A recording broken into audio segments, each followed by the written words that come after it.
Hey, hello everyone. Welcome to Running an Efficient Quality Assurance Directorate Stroke Unit as a lesson in Module 1 Special Theory Practice and current developments in quality assurance in higher education. Today is a beautiful Monday, November 13th, 2023. And later in the day, we're going to have a lecture from a distinguished university manager and quality assurance guru. Yeah, you had it. No guru, no popcorn. Guru, Professor Smaranda Olarinde, who is the Vice Chancellor of Afe Babalola University, on pathway to instilling quality assurance culture in an institution. Do you know why we picked her? Because she has been instilling quality assurance culture in our institution. So as a prelude to that, we have this practical thing, which is on running an efficient quality assurance directorate. All unit. Well, I'm Peter Okebukola. I look forward to enjoying this lesson with you. So, let's do it. Okay, so let's begin the action. I have put this lesson as lesson number 8 in my Quality Assurance Made Easy series. Of course, running an efficient quality assurance directory stroke unit. What are we going to learn? 3 major things. One is about this efficient system. When it says efficient, what do we mean in the context of running a QA unit? How do we sustain it? And how do you know you are efficient? Quality assurance directorate or unit, in some instances, you can have it as a whole directorate. Indeed, the National Investors Commission, a little while ago, 5, 10 years ago, did instruct the universities to set up the Quality Assurance Directorate, separate from the academic planning, because they overlap.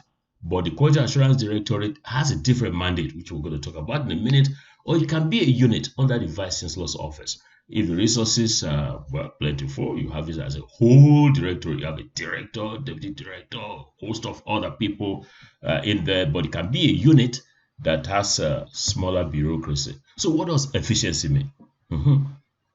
Well, efficiency means, in physics, it is output over input as 100%.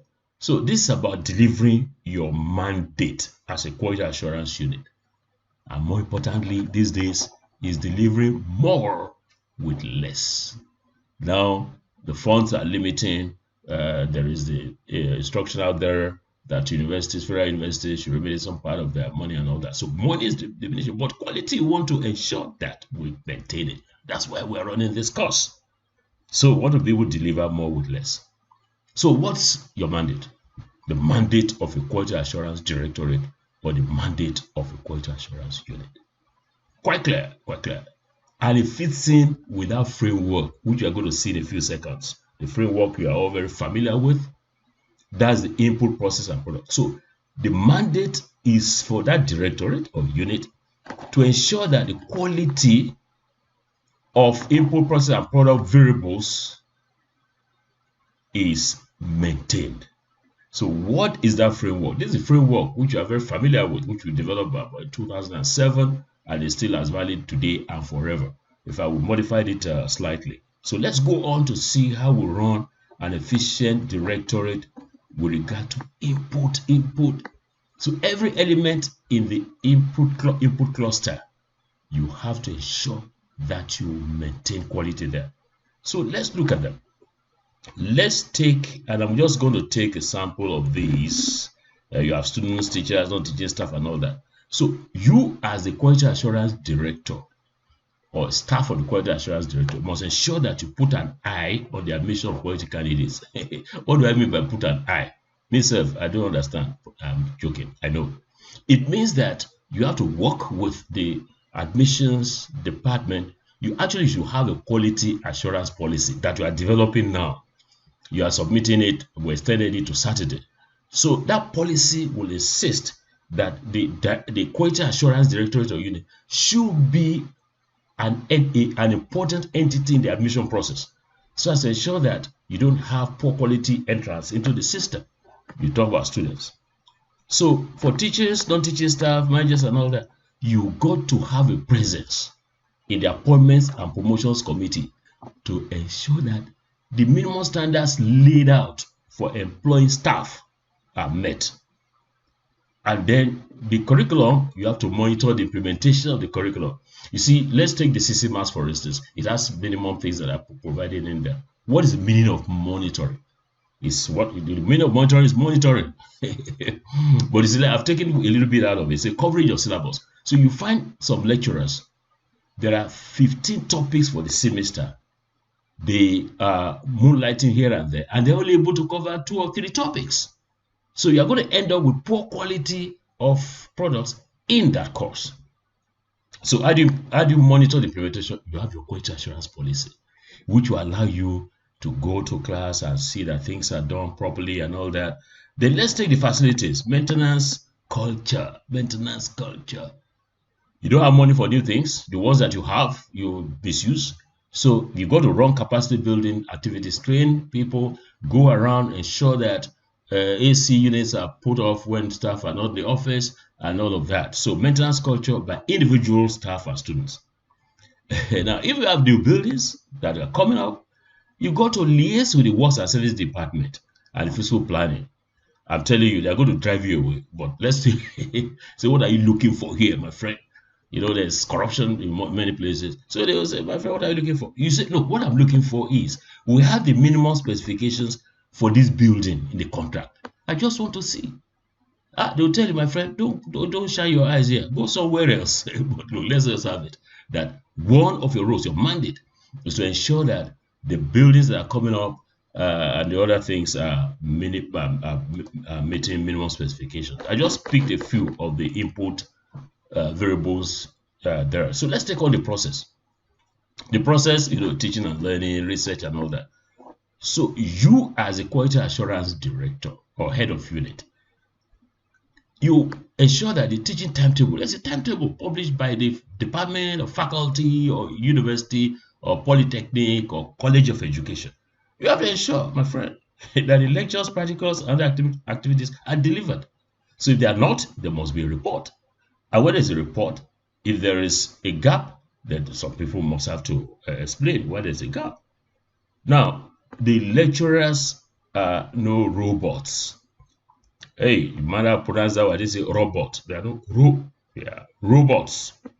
You will ensure that they have a conducive environment to work. And salary, so don't joke with it. You are not boss out. You are not vice chancellor. All you need to do is just appeal to the authorities.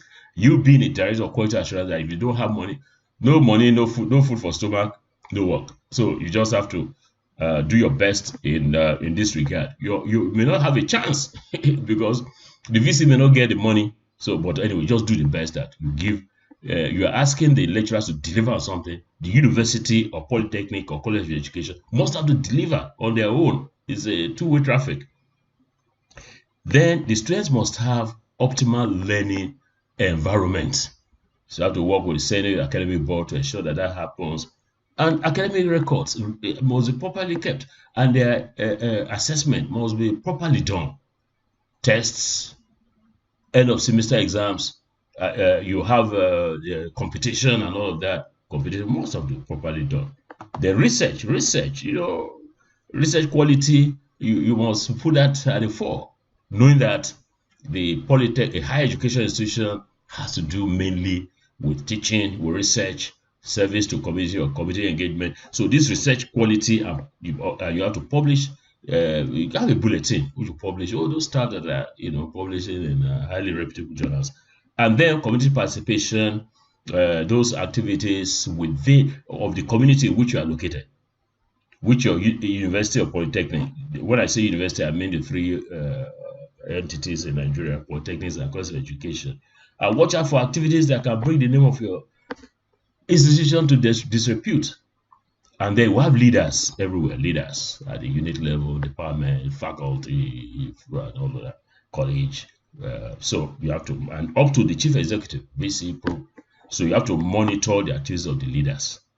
I tell you something, they are not going to allow you to be poking your nose But you see, that's why the policy that you are developing now must have those elements, because as soon as those elements of your monitoring are there in the policy, quality assurance policy, and approved by Senate and probably by Council, then no hiding place for anybody. So how do you run an efficient directorate with regard to the product? The product. What you should do is your directorate, you must conduct graduate tracer studies. What do the studies tell you? The studies will tell you that your graduates are doing well, they are skilled, they are employable, and they are responsible citizens, and they contribute to economic and social development. So, graduate tracer studies.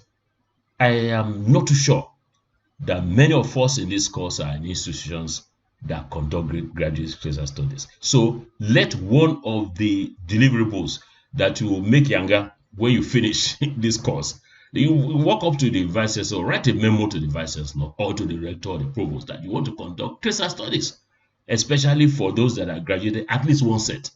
So where are you, my dear graduates? What are you doing now? What are the challenges you are having? What did we do right that is making you to enjoy course now, what you're doing now? What did we do wrong? What do we need to improve upon? Did you properly skill you? Are you employed, either self-employed or employed by another, and the rest of them? And then you assess the research ranking of staff in your institution to measure the level of production of new knowledge. So how do you deliver more with less? As I said, funds are getting limited. And so what I think you should do is to keep the bureaucracy very small. It's not a question of having a typist, a computer operator, a this, a that have a large bureaucracy. Keep it small. Make it flat. You are the head of unit. Have one or two staff. And next thing, like I've listed here, is use technology. With technology, you can do a lot more with less. And then, even though you have the money, or even though the money is small, you have to be prudent. You have to be prudent in the use of your resources, financial, and others. So how do you know that your quality assurance director is efficient? How do you know? You know when the provost or rector or VC tells you so. So, oh, you are very good. And they may not tell you directly. You may hear from academic board or from Senate or from, this professor or this doctor that I've put in, or this chief lecturer is running a good directorate of quality assurance. You may hear it from them, these leaders, or you may hear it from others in your university. But mind you, the quality assurance director, because we want things done to meet the minimum standards, it may not be liked by many people. But don't you worry, because your reward is where? Reward is here. Where? I don't know. Wherever you are, your reward. I'm joking. The reward is that your university is doing well, is well ranked. That's its next. Your university is well ranked nationally and internationally because of the quality that you are insisting should happen there.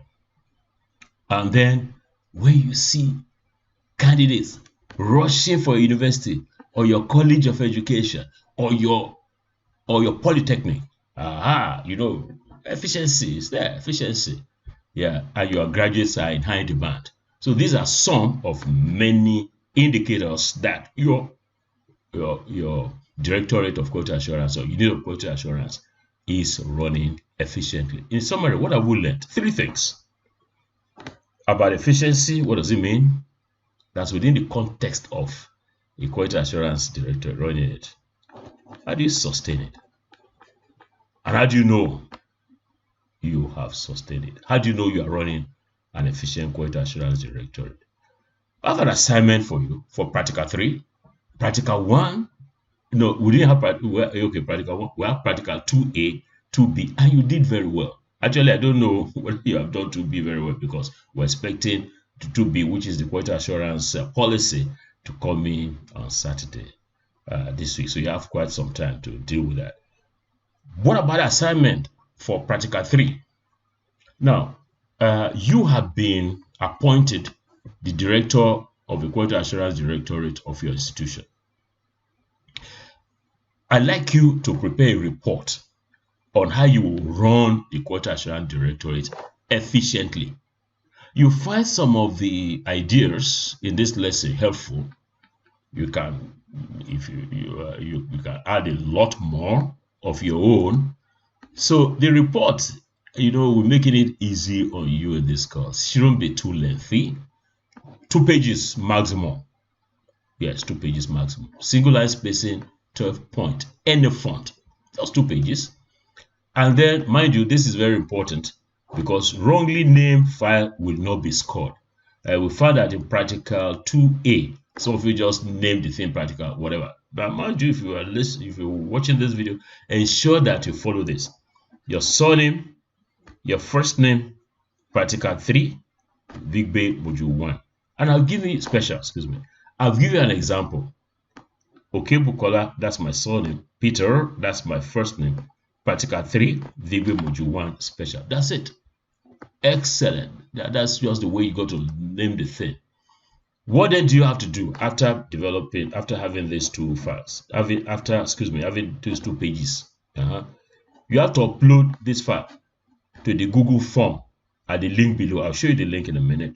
And I'm going to send to you this page to guide you in the assignment.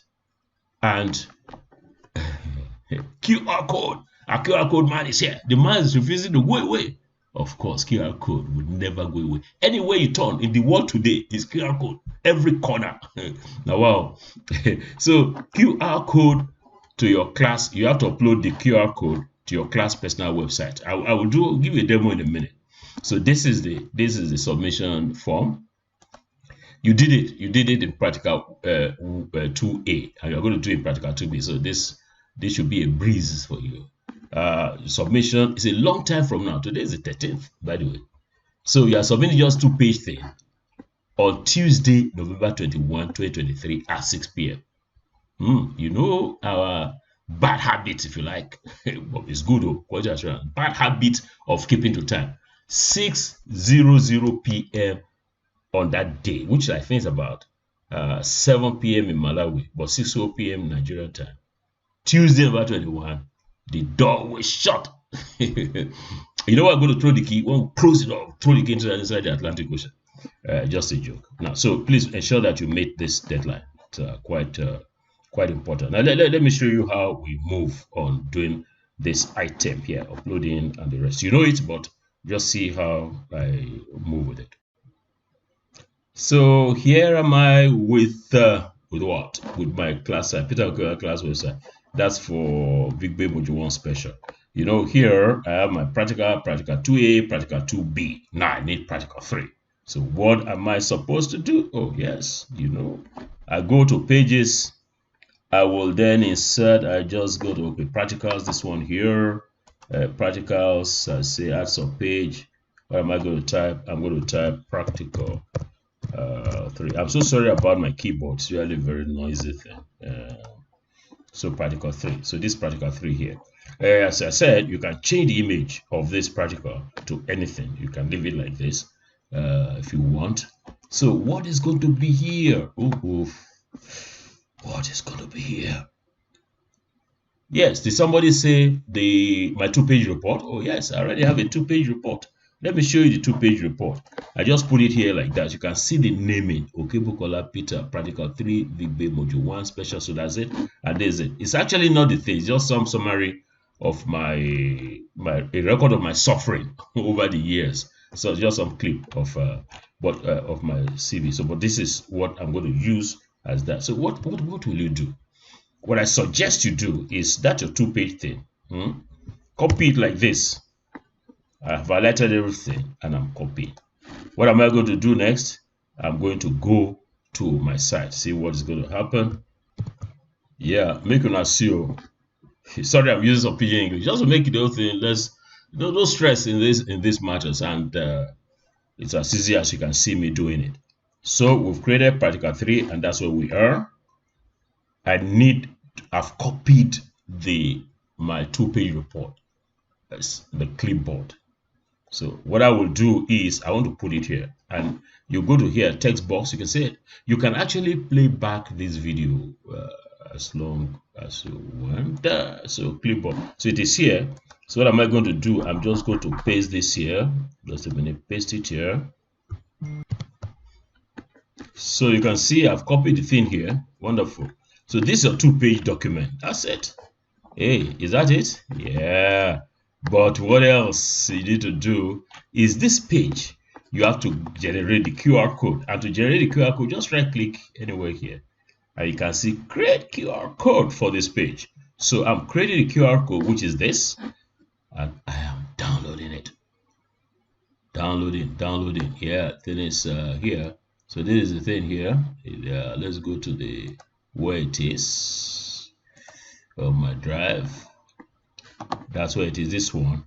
So listen again. If you just leave it as anything like I want to rename it. Rename, yes. So what name am I going to give to it? You got it. Okebukola. Yeah, Peter. Sorry about the noise of my keyboard. Practical 3. Vigbe. You know, I pronounce it Vigbe. Education, rather Vigbe. Not Vigbe. Vigbe. Mojo 1 special. Is that? Yeah, that's it. So you can see that is here. Mojo 1 special. So what am I going to do with this? I'm going to now upload it to the form. So where is the form? So this is the form. If you click on this, it will take you to the Google form. So this is the form submission of practical 3, Vigbe Module 1 special. So what are you going to do? Of course, you know what you're going to do. You check for your name. I am going to take any name. So Polytechnic I will delete it though. So you just select your name. Upload your 2-page report on running an efficient quality assurance directory. So you go and search for the file. So it's asking me, where is the file, gentlemen? Vigbe special. Let's see now. This is practical. Yeah, so this is where I've kept the report. You can see Okebukola Peter Price. So this is the one. Yeah, it's loading it. Yeah, so you can see it's there. Make sure that naming is there the way we have described it. So upload your QR code. So you just come here. It's asking me to, where's the QR code? It's actually in my download. Let's search for it. Download.